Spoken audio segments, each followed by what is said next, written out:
Bonsoir tout le monde, merci d'être là pour un vendredi soir sur Zoom. Du coup, en très très vite, pour juste me situer, moi j'ai fait des études d'art à la base, puis j'ai eu une bourse pour aller travailler, enfin étudier à Sciences Po Paris. Et donc je m'intéressais beaucoup à la représentation, au type de représentation, à leurs effets, à leur rapport avec la politique. Et puis j'ai fait un master en études de genre.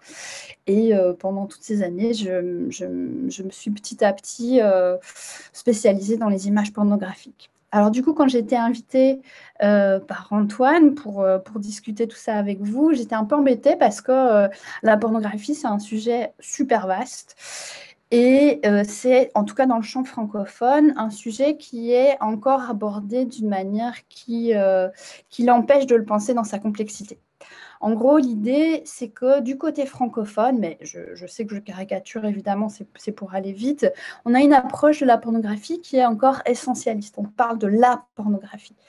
Alors que d'autres approches qui sont plutôt constructivistes vont se concentrer sur les productions pornographiques.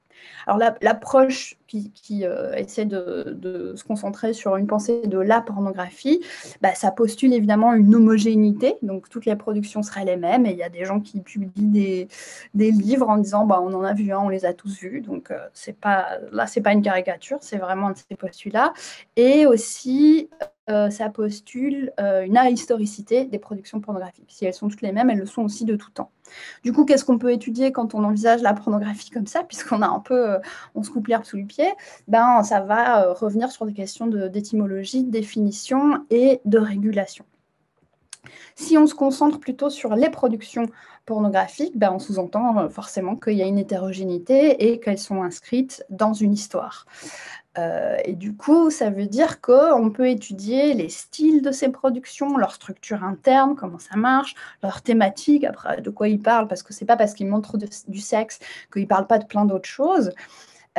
Quels sont leurs contenus, quels sont les types de pratiques sexuelles qui sont montrés, à quelle culture sexuelle ces pratiques appartiennent ou sont liées, quels sont les modes de production et les modes de monstration. On est quand même passé de films porno qu'on regardait en salle, qui étaient tournés en pellicule, à des choses qui après pouvaient être tournées avec des matériaux plus légers et qui étaient distribués en VHS. Du coup, la pornographie rentrait dans les maisons comme ça, alors qu'avant, on pouvait recevoir des choses par la poste, des images fixes, des magazines. Là, on avait carrément les films à la maison. Et maintenant, avec l'évolution des technologies, on peut être soi-même producteur de pornographie avec son téléphone ou son ordi et directement les diffuser sur des sites.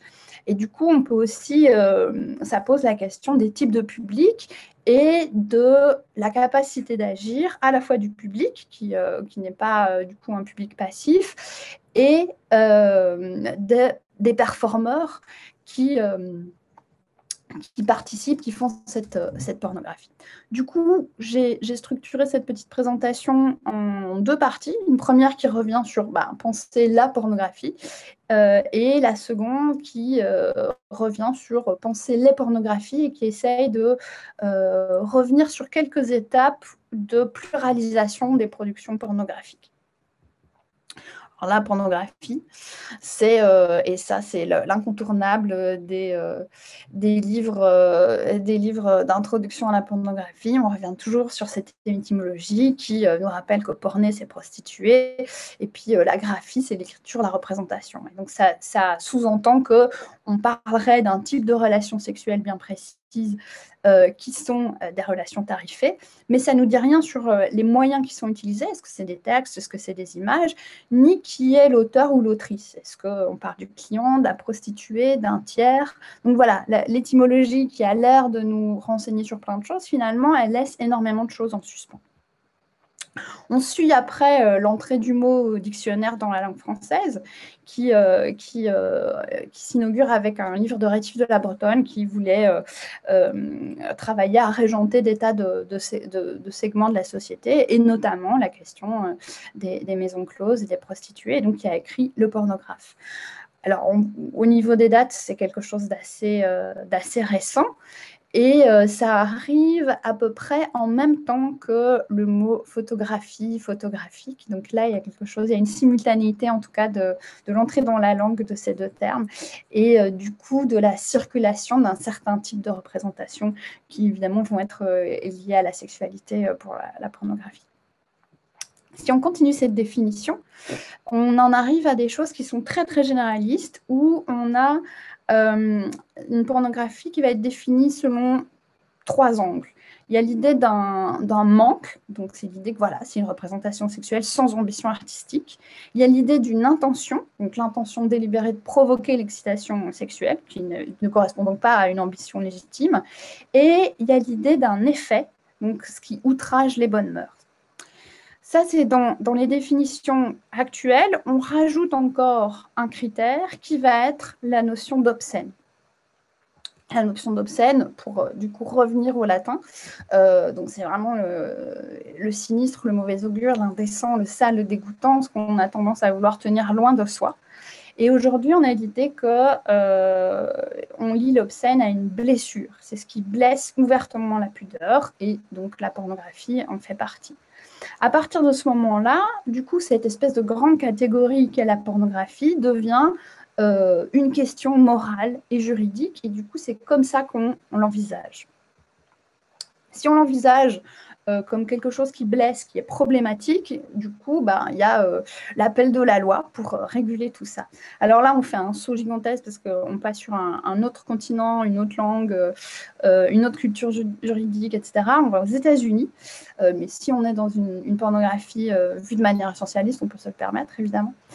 Et on va faire cette petite exploration en 3 temps. On va revoir une définition qui a été donnée et qui a du coup est très célèbre et qui fait le regret d'un juge de la Cour suprême, Potter Stewart, une clarification du juge Burger, et puis après une manière de revenir sur tout ça, de repenser finalement qu'est-ce que nous dit cette manière d'appréhender la pornographie et d'où elle émerge historiquement en revenant sur le musée secret de Pompéi.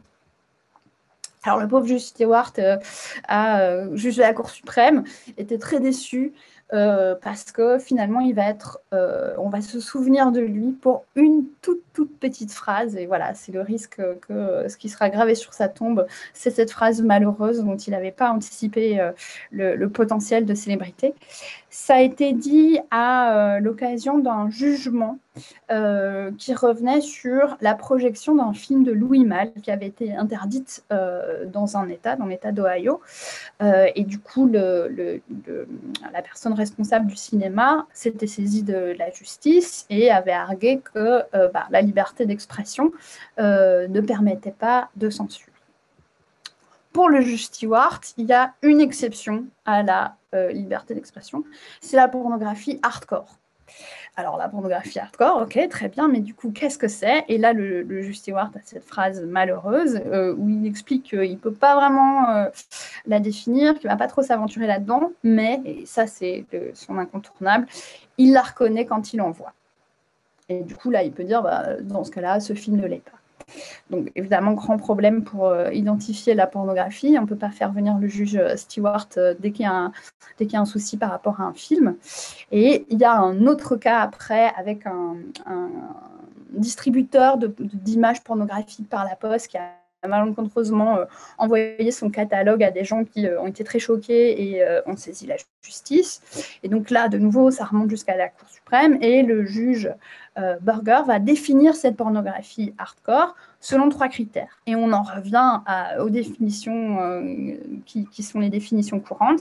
Toujours l'idée d'un manque, donc il n'y a pas de valeur artistique, il n'y a pas de valeur littéraire, il n'y a pas de valeur politique, il n'y a pas de valeur scientifique. On pourrait montrer du sexe s'il y avait tout ça, mais là, il n'y en a pas. Il y a toujours l'idée de l'intention qui est la lubricité, voilà, et il y a toujours l'idée d'une offense. Alors, en Belgique, on repartage ce genre de choses, mais c'est remodulé, et c'est remodulé aussi parce que on n'est plus à l'époque du juge Stewart. Il y a eu tout le mouvement féministe qui est intervenu.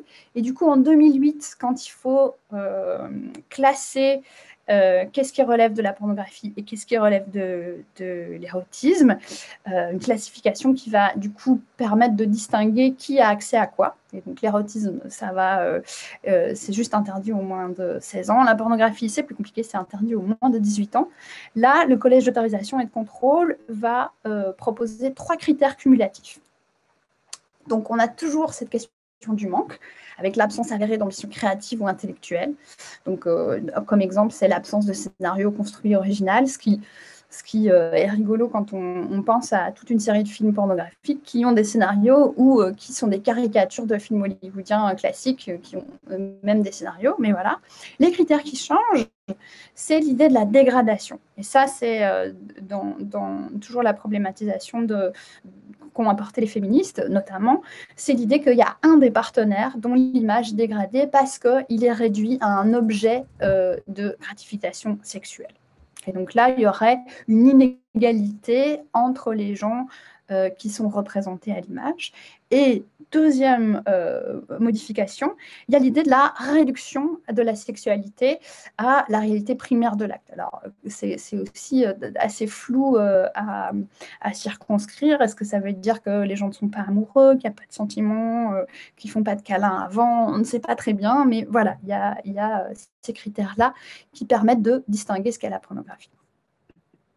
Tout ça amène un penseur, Walter Kendrick, à revenir sur l'origine de la catégorie pornographie dans la modernité, et de dire dès l'introduction que dans son livre, il parlera de pornographie entre guillemets.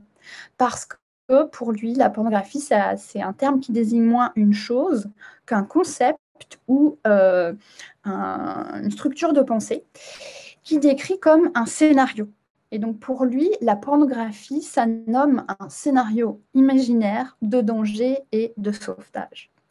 Et dans cette idée-là, il y a l'idée qu'on a des images qui sont problématiques et dont il faut protéger des pans de population. Alors, il revient sur cette histoire à la fois au niveau de la littérature et de la circulation qui se démocratise au niveau des textes avec l'imprimerie, mais aussi avec la découverte de toute une série d'artefacts de Pompéi qui sont en parfait état, dont notamment des scènes sexuellement explicites. Alors, se posant problème, on voulait valoriser tout ce patrimoine, le montrer et montrer la richesse de notre héritage européen. Que faire de ces objets-là? Ce qui a été choisi, c'est de faire un musée secret qui n'était accessible qu'aux personnes qui seraient à même de voir ces images et d'y réagir de manière correcte. Donc des gens qui ont une éducation morale et qui réagissent avec raison, c'est-à-dire les gentlemen. Donc tous les pans de population qui sont exclus de ces images potentiellement dangereuses, ce sont les femmes, les enfants et les basses classes. Et l'idée, évidemment, c'est qu'on doit protéger ces gens des effets délétères que la pornographie est capable de provoquer. Alors ça, c'est quand on essaie de réfléchir la pornographie comme une catégorie, comme cette espèce de scénario où il faut sauver des gens, mais on voit bien que tout ça ne nous dit rien des images, des scénarios, des films, bref, des matériaux pornographiques eux-mêmes. Alors, cette pensée de la pornographie qui va du coup quitter la catégorie unitaire et aborder le côté pluriel des productions pornographiques. Moi, je l'ai présenté en 3 temps. Un temps avec comment ça s'est fait au niveau de la théorie, comment tout d'un coup on va penser la pornographie dans sa complexité. Au niveau plutôt politique et militant, comment on va se positionner par rapport à la pornographie. Et là, c'est vraiment la question du féminisme et de la scission interne au féminisme par rapport aux images pornographiques. Et un dernier aspect qui serait plutôt l'idée de s'emparer de la pornographie, de voir quelles pratiques vont émerger de cette pluralisation de la pornographie et du coup, quelles pratiques vont pluraliser les productions pornographiques. Alors, la première, au niveau de la pensée, il y a un travail qui va être très, très important, qui va se concentrer sur les films de l'âge d'or du cinéma pornographique américain, donc le début de la pellicule, des films comme Gorge profonde, etc. Et c'est Linda Williams, qu'on voit ici, on ne sait pas très bien, comme institutrice qui désigne de manière autoritaire où il faut s'asseoir. Mais elle a écrit un livre qui a été vraiment déterminant et qui a vraiment initié le changement de paradigme dans la manière d'aborder la pornographie et qui a aussi initié le champ des porn studies, c'est Hardcore, Power, Pleasure and the Frenzy of the Visible, où elle revient à la fois sur cette simultanéité de l'image pornographique avec la photographie qui permettent de donner à voir des choses qu'on ne voit pas en temps normal.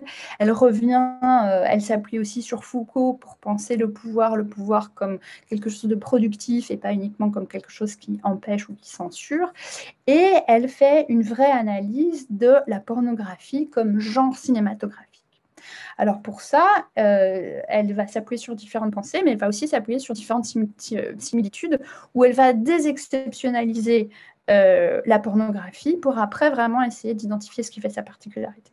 Là où elle la désexceptionnalise, c'est qu'en fait, c'est un genre qui vise à provoquer des réactions corporelles. Bah, c'est la même chose que les films d'horreur, c'est la même chose que les comédies qui essaient de faire rigoler. Donc il y a l'idée de cette intention-là. Ce qui distingue la pornographie, c'est l'aspect sexuel. Après, il y a l'idée aussi, et là c'est vraiment la structure, c'est que dans les films porno de l'âge d'or, il y a un scénario, il y a des scènes jouées, il y a une intrigue, et au milieu de tout ça, il y a des scènes de performance sexuelle.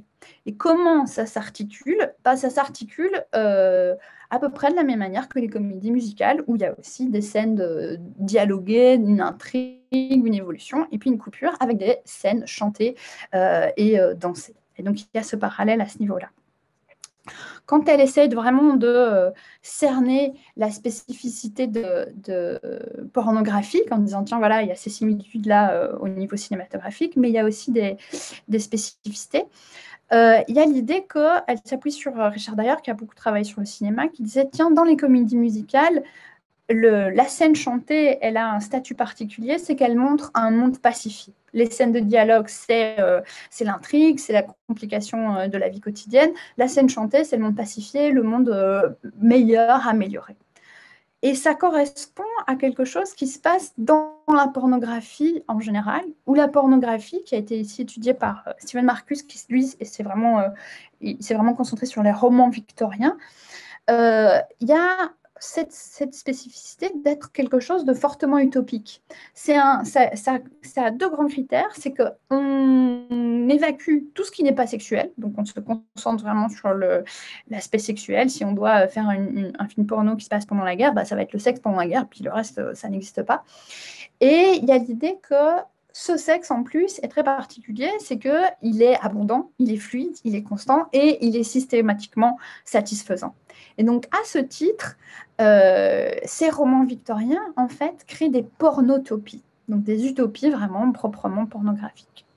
Linda Williams est armée de tout ça, elle va regarder toute une série de films de l'âge d'or, elle va se rendre compte qu'effectivement, en fait, ces films, ils ont cette structure-là, mais aussi, ils ont une thématique particulière.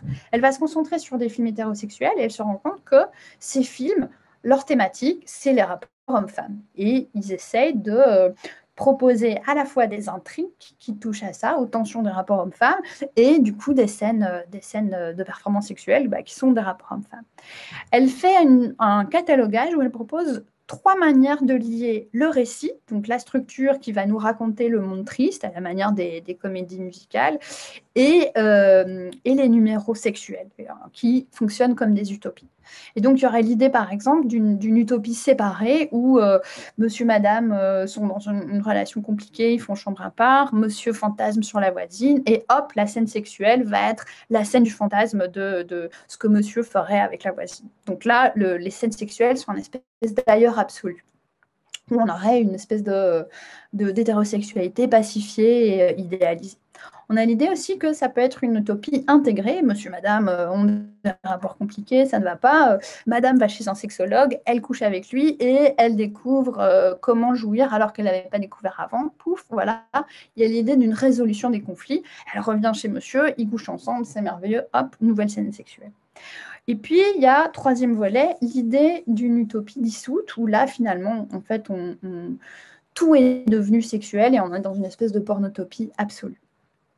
Alors, si les films de l'âge d'or parlent des rapports d'hommes-femmes, de l'hétérosexualité, thématisent ça et le font sur cette structure-là, ça reste quand même toujours quelque chose qui se fait d'un point de vue masculin. Les producteurs sont des hommes, c'est eux qui ont de l'argent, c'est des films qui sont tournés sur pellicule, ça coûte cher.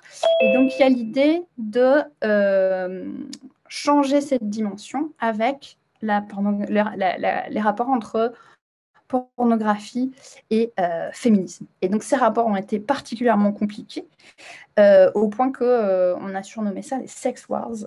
C'est vraiment une crispation et une fissure du mouvement féministe américain par rapport aux questions de sexualité, par rapport à la pornographie, à la prostitution et au BDSM. Et donc il y a une scission en deux camps, avec un camp qui va être abolitionniste, donc on a des juristes qui estiment qu'il faut complètement interdire la pornographie, et on a un camp qui est fait d'actrices pornographiques qui se disent qu'en fait, oui, la pornographie souvent n'est pas terrible, c'est justement une bonne raison d'en faire de la meilleure. Le mouvement abolitionniste, lui, se positionne vraiment comme un mouvement de lutte contre les violences faites aux femmes, et donc il va recadrer la pornographie comme quelque chose qui est une violence exercée contre les femmes, qui les dégrade, mais aussi qui ne les dégrade pas qu'au niveau de la représentation, qui porte atteinte dans la réalité, en positionnant les femmes comme des objets de désir soumis absolument au désir masculin et en faisant adhérer les hommes à cette conception en les excitant sexuellement. Et donc il y a l'idée que là, la pornographie, c'est une discrimination en acte, en plus d'être une représentation violente et d'être produite de manière violente aussi, parce que ces activistes soulignent l'exploitation qui existe dans la production pornographique. Les féministes pro-sexe, elles sont dans l'idée que le féminisme, c'est un mouvement d'émancipation. Donc, on est dans l'idée d'ouvrir des possibles et on est dans l'idée qu'on ouvre des possibles a priori pour les femmes, mais finalement, qu'est-ce qu'on fait rentrer dans la catégorie femme? Comment sont construites ces catégories identitaires? Donc, avec un sujet qui est déjà plus mobile et plus compliqué. Il y a l'idée que cette pornographie, en fait, elle n'est pas de manière inhérente, oppressive et dangereuse. C'est quelque chose qui serait neutre. Ce serait juste un moyen qui va représenter la sexualité telle qu'une société à un instant T vit sa sexualité. Et donc, si on est dans une société qui serait patriarcale, qui serait hétéronormée, qui est raciste, sexiste et validiste, on va avoir ce genre de pornographie. Et donc, il y a l'idée que là, on pourrait s'emparer de cette pornographie pour donner de l'espace pour qu'il y ait d'autres types de représentations. Alors là où les abolitionnistes et les féministes pro-sexe se rejoignent, c'est qu'il y a l'idée qu'effectivement, la pornographie a des effets. Sauf que chez les abolitionnistes, c'est des effets linéaires et homogènes, et il faut absolument interdire la pornographie. Donc, il y a l'idée que la pornographie cause de la violence faite aux femmes. Alors, c'est quelque chose qui n'est pas avéré par des études et qui est aussi rendu très compliqué parce que dans les manières dont on crée les études pour évaluer les effets de la pornographie, il y a souvent une vision essentialiste qui guide ces études et on a plein d'expériences qui se font avec des films pornographiques qui sont remontés de manière à garder juste les scènes sexuelles ou de manière à garder des scènes sexuelles très violentes. Et donc, évidemment, on n'est pas dans l'idée de montrer des matériaux pornographiques parce qu'il faut les choisir, mais on est dans l'idée de montrer le pire de ce que fait la pornographie pour évaluer les effets. Mais du coup, on est dans quelque chose qui est biaisé. Pour les pro-sexe, en fait, les effets de la pornographie sont plutôt complexes et multiples parce qu'effectivement, ça peut être le lieu où on identifie ses désirs, on se constitue une identité, ça peut être un lieu d'éducation sexuelle, ça peut être aussi un lieu où on va on va essayer de jouir de choses qui sont dégradantes, c'est aussi possible. Donc, mais il y a l'idée que ce n'est pas juste le lieu d'une violence et d'une relance d'une violence faite aux femmes. Du coup, les stratégies ne sont pas les mêmes pour les prosexes. Comme la pornographie est une production culturelle située, ça veut dire qu'on peut s'en emparer. On peut s'en emparer depuis le champ pornographique et on peut créer d'autres types d'images et les produire d'autres façons. Pour les prosexes, si la pornographie est un acte, ça permet aux États-Unis de contourner le premier amendement et de dire que parce que la pornographie participe à la subordination des femmes, elle contrevient au 14e amendement qui garantit l'égale protection devant la loi. Et donc ça va être la stratégie des abolitionnistes pour complètement censurer la pornographie. Alors, elles vont y arriver plus ou moins, puis ça va être très problématique parce que les livres qui vont être censurés en premier, notamment, ce sont les leurs, donc les livres qui parlaient de pornographie en leur nom, qui vont être du coup censurés. Voilà, ça c'était la petite blague du karma. Pour ce passage vers on pense la pornographie, on complexifie ce qu'elle fait et on étudie mieux ses fonctionnements. Il y a l'idée de se positionner pour réfléchir à finalement, oui, la pornographie est problématique à plein d'égards, mais du coup, qu'est-ce qu'on fait avec ça? Il y a ensuite des féministes qui vont s'emparer de la pornographie et qui vont créer leur propre pornographie, dont notamment Candida Royalle, qui était actrice, qui a créé sa maison de production, Femme Production, avec l'idée de produire d'autres types d'images, mais avec des objectifs bien précis. L'idée, c'est effectivement de faire émerger un point de vue féminin, puisque les femmes étaient présentes dans la pornographie produite en majorité par des hommes, mais comme des objets. Et donc là, comment exister en tant que sujet, et du coup montrer peut-être d'autres choses, d'autres corps différemment. Il y a un objectif qui va être pédagogique, de dire, mais la pornographie, elle participe à notre éducation sexuelle, qu'on le veuille ou non, qu'on le reconnaisse ou pas. Ben, pourquoi ne pas en faire un vrai élément d'éducation sexuelle clairement revendiqué. Et il y a quelque chose d'économique aussi, de dire finalement, oui, dans ces modes de production, on est la marchandise, on est sur les affiches et on est vendu, nos images sont vendues, nos performances sont vendues. Là, on récupère un contrôle sur les moyens de production et on devient autrice. Et du coup, elle va réaliser toute une série de films où elle va garder l'aspect sexuellement explicite, mais essayer de travailler de manière à suggérer quand même de l'intimité, plutôt que d'opposer l'un et l'autre, de les garder et de faire de l'intimité quelque chose d'excitant, sans non plus être dans quelque chose de sentimental qui évacuerait les grands tropes des représentations pornographiques avec des gros plans de l'explicite. Pour autant, quand elle montre de la sexualité de manière explicite, elle change la manière de faire parce qu'au niveau de la réalisation, elle va éviter les scripts sexuels qui sont les classiques de la pornographie, où c'est un peu comme un menu de restaurant, où on aurait une entrée, un plat et un dessert avec des préliminaires, des pénétrations, une éjaculation, et qui sont filmés de manière plutôt standardisée, puisque l'idée c'est de voir que la pénétration a vraiment lieu et d'attester de la jouissance de l'homme, parce que c'est là qui compte en image avec l'éjaculation, et de désigner la jouissance de la femme au niveau du son par les cris. Elle va plutôt laisser les performeurs décider de comment ils vont construire cette relation sexuelle, et la caméra accompagne ça. Et donc, il y a des moments où on ne peut pas toujours bien voir, il y a des moments où ce n'est pas dans l'ordre du menu habituel. Donc voilà, elle travaille là-dessus. Et au niveau de la manière dont elle va médiatiser ces nouveaux films pour les lancer sur le marché, elle va lier ça à un récit qui va être le récit de sa propre subjectivation individuelle en tant qu'actrice.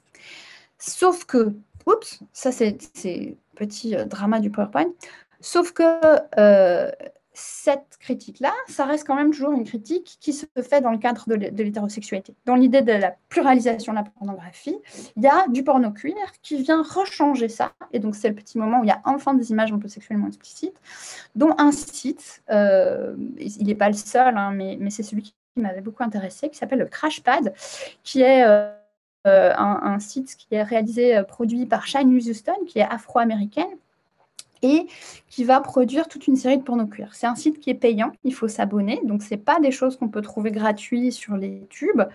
Et c'est un site qui reprend toute une série de choses qu'il hérite de cette pornographie féministe. Donc il y a l'idée du consentement, il y a l'idée d'un style cinéma-vérité où les performeurs décident de la scène et la caméra les suit.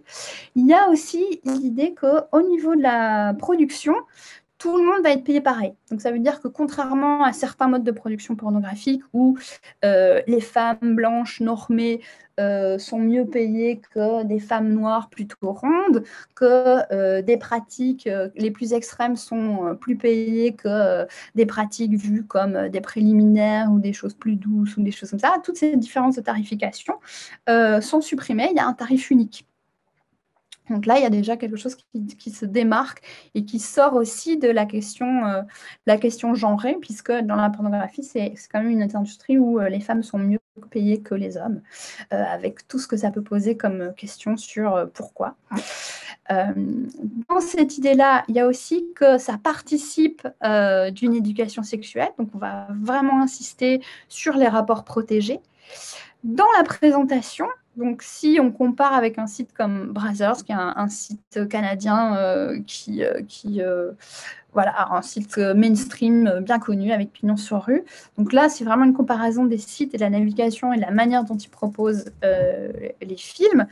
On voit qu'il y a toute une série de petits dossiers chez Crashpad où on a des épisodes, des films, des longs métrages, les stars, mais aussi des blogs, des lives et des questionnements sur comment les choses sont produites. Donc tout ça est vraiment mis en avant.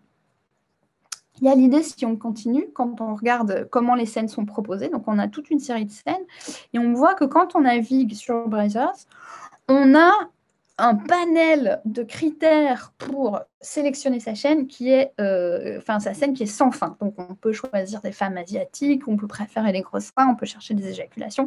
Donc, il y a une espèce de quadrillage extrêmement fin, si on veut, des corps, des pratiques, de la manière dont ça va être agencé, parce qu'on peut aussi décider qu'on veut du porno interracial, on veut de la domination, enfin voilà. Donc, il y a toutes ces séries de critères et on choisit sa scène en fonction de cela. Au niveau du Crashpad, c'est des critères, en fait, qui évitent les questions de genre, qui évitent les questions de race et qui recatégorisent les pratiques sexuelles en 6 points. Donc, il y a l'idée des éjaculations. De nouveau, on ne précise pas qui éjacule, est-ce que c'est des femmes, des hommes, on ne sait pas comment ces gens s'identifient non plus. Donc, voilà, il y a l'idée d'une catégorie éjaculation, une catégorie où on précise que c'est un peu brutal tout en rappelant le consentement, une catégorie où on revient sur le fait que c'est du fist. Donc, finalement, c'est une pénétration qui se fait par un membre qu'a priori tous les corps peuvent posséder, ou en tout cas une grande majorité de corps peuvent posséder. Il y a l'idée qu'on spécifie si c'est de l'anal, s'il y a des objets ou s'il y a du BDSM, et on précise toujours que les rapports sont toujours consentis, négociés. Ils sont parfois négociés au sein de la séquence, mais en tout cas toujours en amont. Et donc, on sort vraiment aussi d'une espèce de naturalité de la sexualité. Il y a l'idée de les objets sexuels font partie des scènes sans qu'ils soient vus comme dépendants ou des substituts. Si on continue cette petite exploration, parce qu'on est à 2 doigts de la fin, on a dans la manière dont les performeurs sont présentés, on voit au niveau des images que c'est très très différent. Là, sur le Crashpad, ce sont les performeurs qui décident de leur image. Il y a un shooting au moment où ils vont tourner la scène et ils décident de comment ils veulent apparaître. Ils veulent être nus, ils peuvent. Ils veulent être habillés, ils peuvent. Il y a des performeurs qui ont fait des scènes sans qu'on ne voit jamais rien d'autre de nu que leur visage ou leurs mains, par exemple. Ça, c'est vraiment laissé à l'appréciation des performeurs, ce qui ne se passe pas dans des productions majoritaires de maisons qui font de la production de pornographie de masse. Dans la manière dont les performeurs sont présentés, il y a une différence aussi dans la façon dont, en fait, sur le Crashpad, ils se présentent. Et ils mettent en avant des désirs, des choses qui font leur identité sexuelle, alors que sur des pornos mainstream, il y a vraiment un rabattement des performeurs sur leur performance sexuelle, mais aussi leur corps. Et donc, il y a tout un système d'identification avec les mensurations et les pratiques qui sont définies par la sexologie telle qu'elle s'est fondée et qui sont vraiment quadrillées de cette façon-là.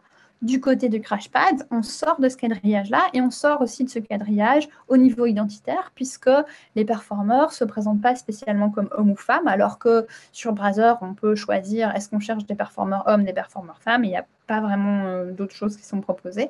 Sur le CrashPad, ce sont les performeurs qui s'identifient, et du coup, il y a une prolifération d'identifiants sexuels. Ça peut être des personnes qui sont trans, qui sont non-binaires, qui sont non-binaires, top ou switch ou des choses comme ça. Donc, il y a l'idée de, on va accoler toute une série d'identifiants qui sont choisis et qui excèdent les catégories qui sont celles de l'hétéronormativité. Et dernière chose, où on est toujours dans l'héritage de la pornographie féministe dans l'idée de la pluralisation des productions pornographiques et dans l'idée de l'inscription de la pornographie dans quelque chose qui l'englobe et qui l'excède, sur le site, on a aussi toute une série de blogs avec des discours, une prolifération de discours. Il y a les performeurs qui parlent de leur rapport à la pornographie, il y a des commentaires d'éducateurs sexuels qui aident à ce qu'on puisse appréhender les scènes sexuelles comme des outils d'éducation sexuelle. Il y a des conseils, il y a aussi des partages d'une communauté qui est blessée, puisque c'est une communauté qui est plutôt minorisée. Et donc, il y a beaucoup de performeurs aussi qui témoignent du fait qu'ils ont subi des violences, notamment des violences sexuelles, ou qui, en raison d'avoir un corps atypique, ont eu du mal à érotiser leur corps, se sentir désirables et désirés, vont utiliser la pornographie comme un outil pour renégocier tout ça, renégocier leur rapport à eux-mêmes, à leur sexualité, montrer d'autres types de pratiques sexuelles auxquelles ils n'ont pas eu accès et qu'ils ont découvert sur le tard. Et donc, il y a cette renégociation et cette création d'une culture sexuelle qui excède et qui englobe cette pornographie-là. Et j'ai dépassé de 2 minutes.